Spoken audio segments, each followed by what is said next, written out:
Dans le quartier de Belleville, un Chinois comme lui s'appelle un homme tombé du ciel, c'est-à-dire un clandestin qui vivait enfermé dans un atelier jour et nuit pour rembourser son passeur.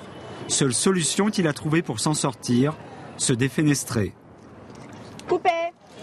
Pour la documentariste Cho Chun-Li, seul le cinéma lui permet aujourd'hui de montrer cette réalité des clandestins.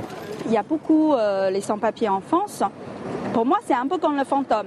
On vit parallèlement dans ce monde et on marche parfois à côté de nous, mais on ne le voit pas ou bien on n'a pas envie de le voir. Voilà, donc c'est aussi un symbole très fort pour moi, le fantôme, que je ne peux pas trop faire dans le documentaire. Grâce à ses précédents documentaires, la réalisatrice a nourri sa fiction, comme dans cette scène sur la petite ceinture de Paris. Un refuge pour l'un des deux héros du film, Martial Wang, en France depuis 11 ans. Avec sa femme, il retourne souvent en Chine. La transformation accélérée du pays est, selon eux, une des causes de l'exode actuel. Ils n'arrivent pas à suivre la modernité.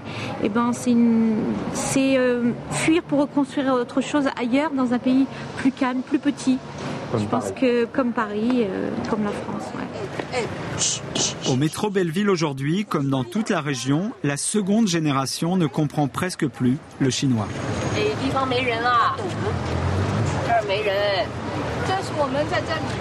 À 24 ans, le jeune comédien Anthony Faux rêve, lui, d'un retour au pays de la nouvelle modernité. Ça donne envie de retourner en Chine parce que la Chine là, est en plein développement. Il y a tout à y faire là et c'est maintenant que ça se bouge.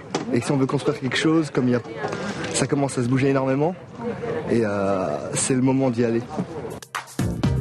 Avec ses scènes oniriques, le film Shanghai-Belleville nous montre une autre réalité. Dans ce film prévu pour le Festival de Cannes 2012, la diaspora chinoise devrait y apparaître dans toute sa complexité.